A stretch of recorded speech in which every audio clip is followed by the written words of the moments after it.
do this right now. Okay. Well, this is my hand. I am up and I'm calling. Okay, I can hear you on that. And coach, I can and I'm very perfect, coach. Hear me very well now. So, you're coach, so do the thing. Okay, you turn your mic off on your computer. Just turn your microphone off. But it's recording me. No, if you turn yours off, I can't hear you talk, right? Oh, okay, go ahead. Yeah. Well, ladies, we're hopes that it's interesting for myself. I don't have a greenie in the morning. 5. This is and Coach let me go on and about here, ladies, how to build your team and coach you know background is and let me just go a little bit of coach when I was 1983 Robiskie was out saying Yep. And that's what he and followed his let me they're very coaches all may say his pedigree little background. He was born in North, which is one of my favorite school at 7, which for some reason we bring them all West St. Louisiana. Then recruited LSU. Common name Sam. He knows what I'm talking. Yep. He were. Yep. We'll get into that right now. Yep. He was drafted by another thing, which is almost like, but he was drafted by the Raiders, Oakland Raiders. As everyone knows, there's no longer. It used to just have 7. That's who else was on a few years. True, that also. So now Nate from this morning also. And we both told shit like it. We're told that it just was a different. Hey, without it, independent orthopedics works. That's not. We just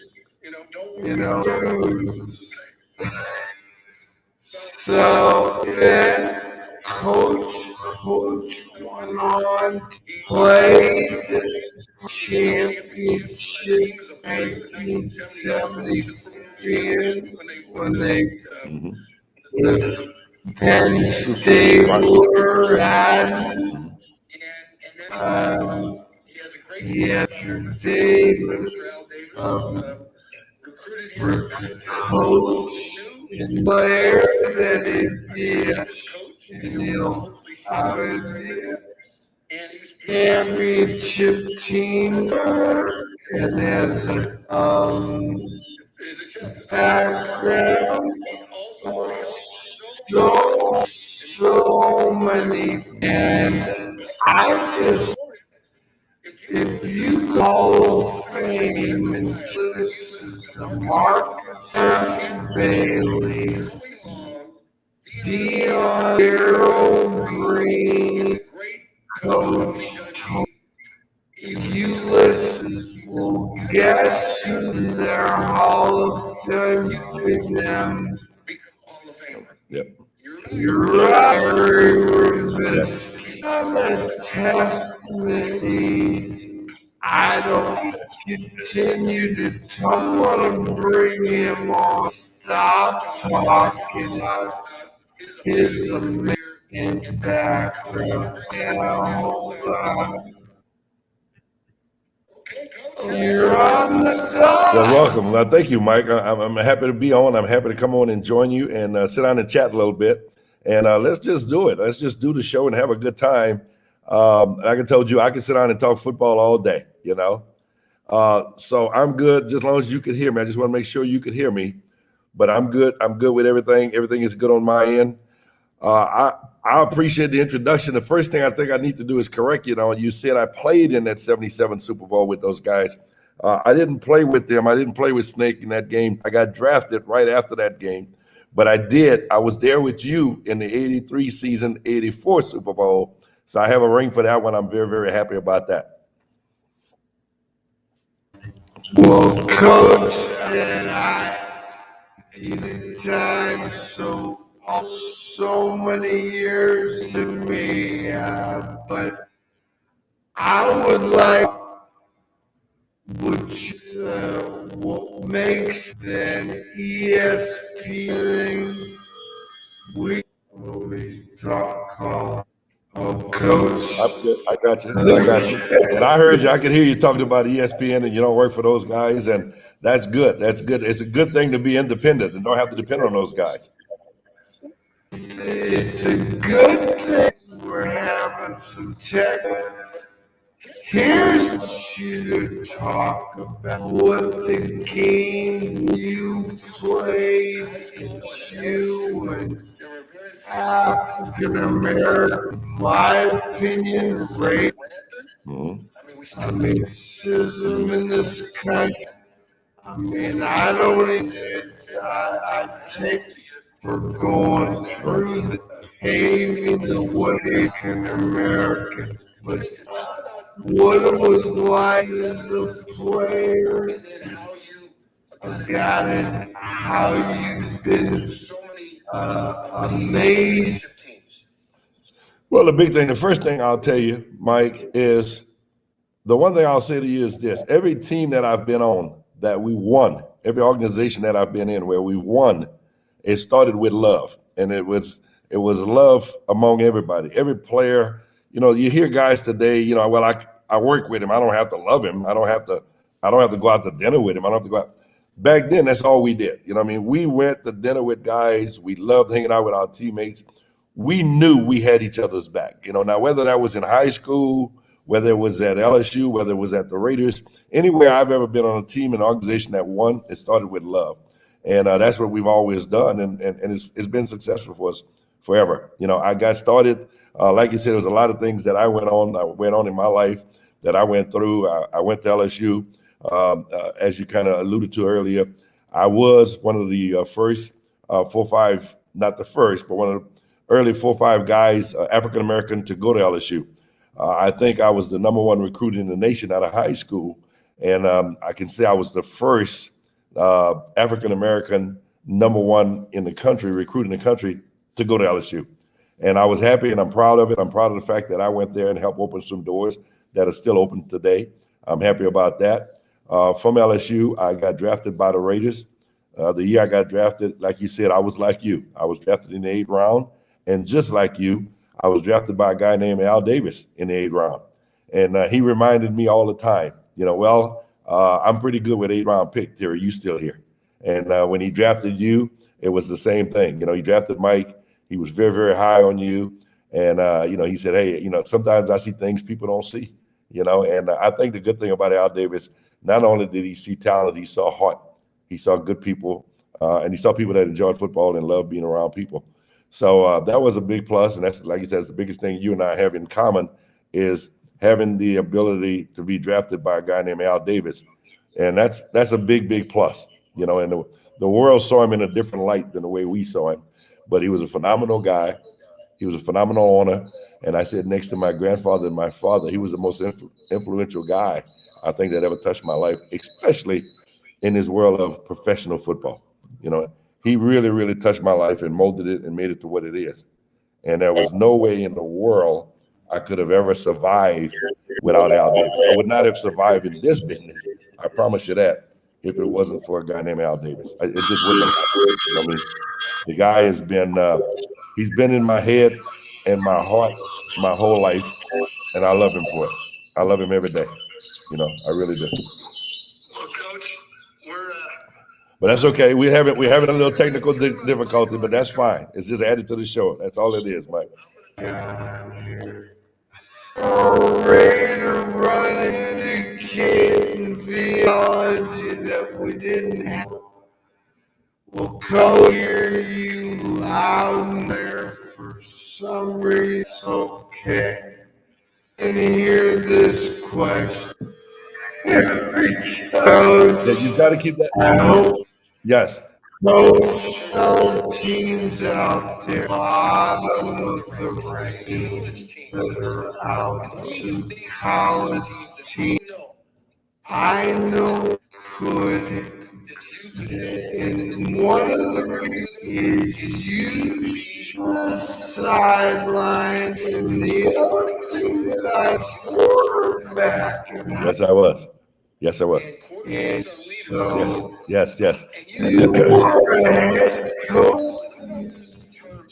That's a bunch of people know. If you are a coach, another coach, either or whatever, You're the head coach. Yes. to share that story. Go ahead, coach. Yeah, and that's good, Mike. I'm glad you said it and said the way you said it. When the other guy is not there and you running the ship, you're the head guy, you're the head coach, you know. And what happened? The one I don't know. Like I said, I told people I don't know if they count that. I was the interim head coach for a week or two with the Raiders. We was in training camp. Art Shell kind of got the flu and had a virus maybe and went to the hospital for a week or two. And I just kind of was running things while he was gone, you know. But back then, Al Davis wouldn't give nobody no title. Wasn't no assistant head coach. You barely had the offensive defensive coordinator's title. So, you know, Art was gone for a week or two, and I kind of ran things in training camp, which was a lot of fun, you know. But, you know, Art and I was there in training camp working together, working very closely together. So Art knew that I would deliver the same message that he was delivering. So, you know, it was a plus. From that, I ended up leaving. I left the Raiders. I went to work at the Washington Redskins. I was there with Norv. When Norv ended up getting fired there, Norv and I was very close. I kind of had the same title, assistant head coach. Norv let me take over a couple of times there, just doing some things. But at the end of the day, when Norv got fired, they hired me and they made me the interim head coach. And it was 3 games that I had a chance to go show what I could do. I didn't beat the Dallas Cowboys. I think, which was coached by Bill Parcells. I didn't beat the Pittsburgh Steelers, which was coached by Bill Cowher, 2 guys in the Hall of Fame. But I did end up beating the Arizona Cardinals last game of the year. It was a lot of fun. From that, I went over to Cleveland, coaching Cleveland. I was coaching with a guy named Butch Davis, was there for a year or two. When Butch ended up stepping down there, and we had 5 games left, I ended up taking over those 5 games. Those 5 games, I think the first game, my first game as a head coach in Cleveland, I had to coach against Bill Belichick. Who else? Another guy going to be in the Hall of Fame. We didn't win that one. We went to Buffalo. We got beaten Buffalo. Went to Miami. We had 2-3 chances to win, but we didn't win. We played San Diego in Cleveland. They beat me. Same thing. We went to Miami. Came close. Didn't win. And going to the last game of the season, nothing to play for. We're sitting there at I think at 1-0. We might have been 0-14, I believe, something, or 1-14. But we go to Houston and we play the Houston Texans, and they was coached by a friend of mine, Don Capers. Had Houston won the game, they were going to the playoff. And we sitting there playing for nothing. And my guys were fired up enough and energetic enough. We went out and won the game, and we won it with a backup quarterback. Kelly Holcomb was our backup. and we ended up winning the game. I think it was 22-12 or something of that nature. We won the game, and we danced in the locker room. We had a great time. Everybody was happy. You swear we'd won the Super Bowl. We're so happy, and I think it was just all the players were just happy for me, and I was happy for myself. So it worked out. It was fantastic. We had a great time with it, and like you said, I got to be a head coach. They said interim, but don't matter to me. I got to be the head coach, and I loved every minute of it. You amazing. You're back on football. It's and you play the highest level, and you've so many years. I mean, there's the Hall of Fame and that I left thanking them, it. Coach, let's do some school right now. The National Fell that need and I to I want to let people out there, and that was the great Mr. Davis, 70s, 90s, all the way. The Raiders went to 2001. No one in that football. You were trained No question. all those people and are looking, well, let me just go try because I was glad they could utilize the head coordinator use and the first team is your alma mater. And let me just Tiger fans out. Coach at Bamford named David Shaw. Actually, was the first out. Great job. Made David Shaw. Coach Willingham. Great school. One of my heroes now. But had a Coach Williams at Stanford. And he had the Harbaugh so happy, by the way. Shout out to you, Michigan. So got over the hump. Yes, yes, that's a big deal. But the reason I bring is universe. Yep. Father Roach, Rashad Keenan, Harbaugh. Harbaugh did it to David Shaw, head coach football. His and Bulls. Yes. Now, they've had a great reason I bring up his alma mater, your alma maters. Yep. And so, Tigers, if you, I'm gonna put caps on someone that would start with my talk with somebody. Coach Robiskie, Eagles in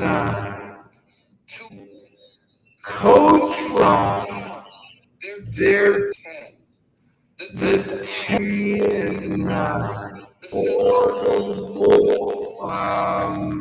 They're not Georgia Tech. Two basketball school and football. Indiana 10. Say right now, program by University. Could you the this weekend the program. Wow. Well, there are 1 in 11 could help turn your Wow. Louisiana 10-9. There's a mess. Act 10. Well, I get coach revolving around Ooh. and Wow. could use Wow. and Wow. finally state grant New Mexico the water means flat for Robiskie problem 2-10 for right now. I don't think could air 1-11 Wow. and 5. Many people have heard of those. They're so that I know you don't like, but those are that could utilize one. In my opinion, ball is professional. Yes. Baseball is leaguer. Baseball, my grandfather Wow. and my baseball system. Yes. You know, when you're Yes. thinking, well, college waking up, some of these schools are not gonna make it. Some of these schools, it's economics that it is a you talk about it.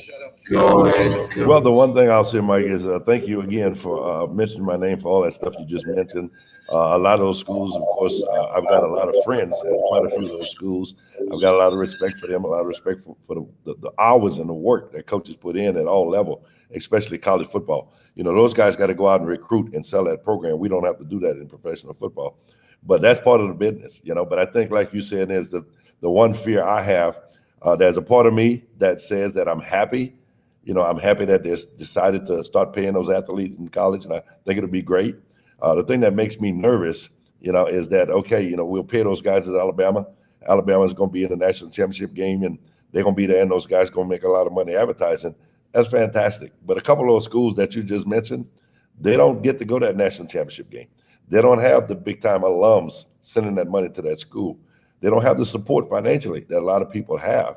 The thing that makes me a little bit nervous is when that school goes out and makes whatever it may be, $200,000 for a game, a big game, this weekend they might make $200,000 playing Alabama. You know, I mean, maybe it's Troy going to Alabama or something, and that's great. They made $200,000 for the program, but if they got to try to pay their athletes to keep the program going, how are they going to keep the school open? You know what I mean? If they've got to take that money that they've raised for the school and got to put it back into the players and the athletes, it makes me a little bit nervous. How can that school survive? How can it stay alive? You know what I mean? That's a little part that got me real nervous. But the whole thing, when you mention all those schools, I always tell people I know a lot of football. I love a lot of football. I love touching kids' lives. I love being close to kids, being around them. And I love the fact that, like I said, I love the fact of taking kids as boys and making them men, you know, and that's on the field and off the field, you know. And I think that is something I'll be able to do till I'm dead, till they bury me and put me on the ground. I'll always be able to sit and chat and talk to people, talk to players, talk to athletes for sure, how to be men, you know, how to dress properly, how to have good etiquette, how to be a gentleman, you know, how to sit across the table from my daughter, if I had a daughter, sit across the table from my daughter and be a gentleman, you know, how to go to her parents' house and understand when you walk in the door, take your hat off your head. That's just how we were raised back in the day. And some things don't change. Some things have got to stay the same. Some things will change, but some's got to stay the change, you know. And I believe for as long as I'm living, I'll be able to do that and be a part of it and be a part of society to that fact. You know what I mean? So coaching is one thing I've done all my life. I love it. I told people all the time, I love taking mine and beating yours. You know, I love having guys that I'm coaching beat the guys that they're going against. It's just me. It'll always be in my blood. I've been doing it. Like you said, in college, I was a quarterback. I started for my high school in 8th grade. My high school went from 8th grade to 12. I was a starting quarterback in eighth grade, so I got an extra year on everybody else. But I was a starting quarterback. I started for 4 years, and like you said, I've never known a good quarterback. The Terry Bradshaws, the Dan Marinos, those guys have always been leaders. Doug Williams. Doug Williams was a fantastic leader his whole life. And I just felt like all through my career, it's something I've tried to do is try to be a leader and try to be lead in the right way, lead in the right direction. And I took it to the pros with me. I took it to professional football, and when I got through playing, I took it to coaching. I tried to be a leader in the coaches box, in the coaches room, and that's just something I've done all my life, and I'll continue to do it for as long as I'm living. Well said, Coach. Yes. No, I'm good. I got it. But it's amazing and let everyone know that it's you are you're Yes, I'm in Florida. Yes. got a place Yes. You are available football sheets. I want your phone. So, portion. Coach Robiskie to buy if you want. You can go below. Euphoria helping Coach Robiskie of his life. Next year we want someplace in Buck. Well, that's one thing I can say, Mike. For as long as I've known you, you've always been in great shape. You've always taken care of yourself. You've always looked like $1,000,000. So, if you can make me that guy, if Euphoria can do it, I'm down for it. I'm ready to go. Tell him I'm ready to go. Well, it's a great company said. I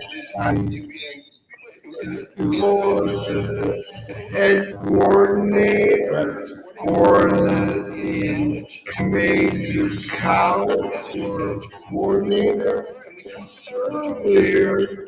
High school I've talked about a lot. My running back has been the head coach. He is the head coach today Yes. in Orange County. Yes, I've heard a lot about it. Yes. Yes, big time football. That the football on the high school. Yes. Modern day business, the Yes. It's a football machine. It's a machine. yes, humans, kids, you said what you work with them, how to talk, press themselves, respectful, how to discipline that go to the back. Game of America transcends so that, but we do business size, college, make, and well, I say those out there. If I were a high school that would look Right. if you're going on, you consider Coach Rollins, would you like to take the modern day? Would you? Yeah, I would sit down and talk with anybody. I mean, coaching is coaching, and I love coaching. Like I said, I love touching kids, and since I'm kind of stepping away a little bit from the game, I've been at the game for a year now in the NFL. And one thing that's constantly on my mind is how can I reach young kids now? That was always my deal. That was my tree branch. I can take that link and reach out and talk to guys. The minute the guy got to me from college, we started talking about maturing and maturing into the NFL. And like you said, now if I could get to a kid that's in college and start reaching them there before they get to the pros, that'd be a great plus. But if I could sit down with kids and go coach kids and get close to kids in high school and get them ready before college, That's a big plus. That's a big plus. I tell you one thing I'll say, Mike. Again, I went to LSU and I finished there and had a great time. It was a lot of fun.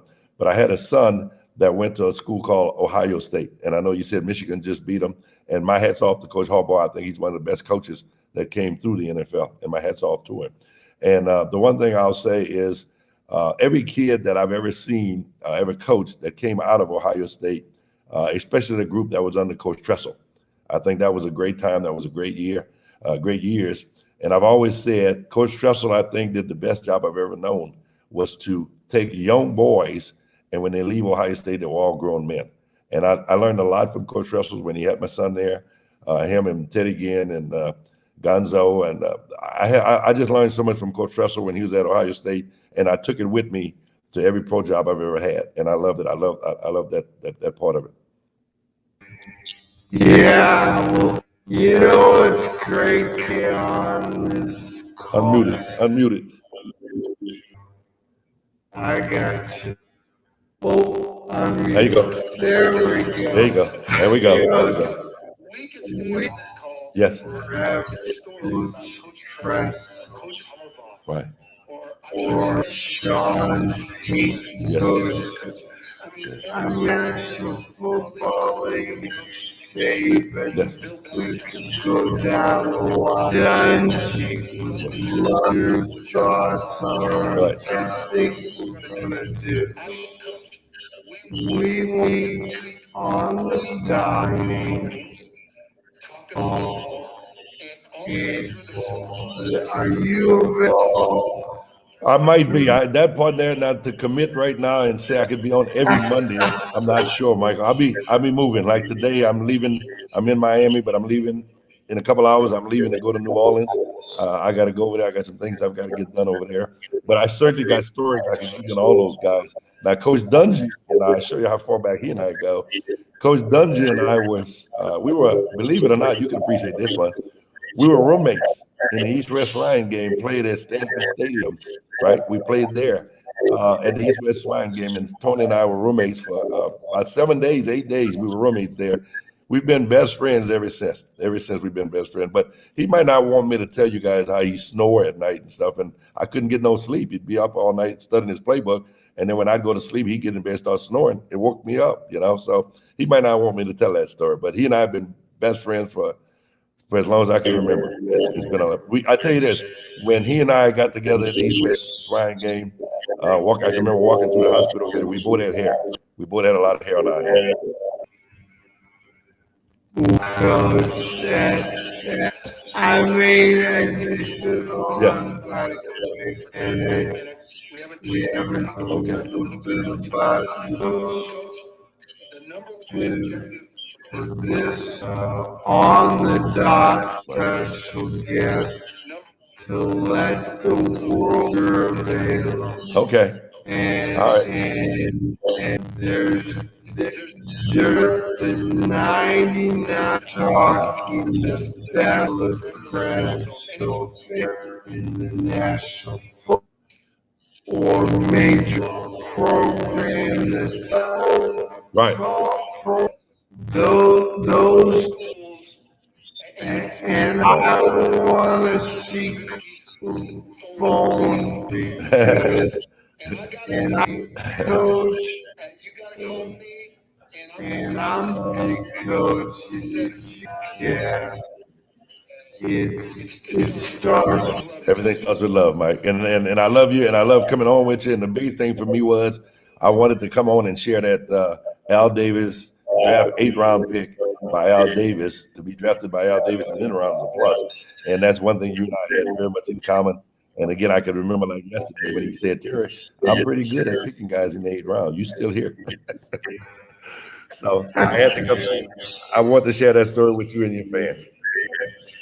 I feel like I'm heard, and again, when it comes to coaching, doing what you do on the gridiron, I'm just forged of your and then in September, you're gonna be because And so that coach, we're gonna wind. One thing I do want to, but don't hang up on the dot, coach. Well, like I said, Mike, again, I'm just elated to be here with you. I didn't come on to say, hey, if somebody need me, come get me or whatever. If somebody's sitting down watching TV, if they're watching the show, if they're listening to the show, if you think I could help you in any way, any form, any fashion, call me. I'm into helping people, and I'm really into touching the lives of kids and doing what I do. If I never coach again, Mike, I'm okay. God has used me the way He wanted to use me, and He's been doing it for, as Tony would say, He's been doing it all my life. Been doing it for the last 50 years in the NFL. I'm happy and I'm elated, but I'm happy to do the show with you. And if I could work it out, I'll be on every Monday. I could talk every day, less long every Monday. So let's do it.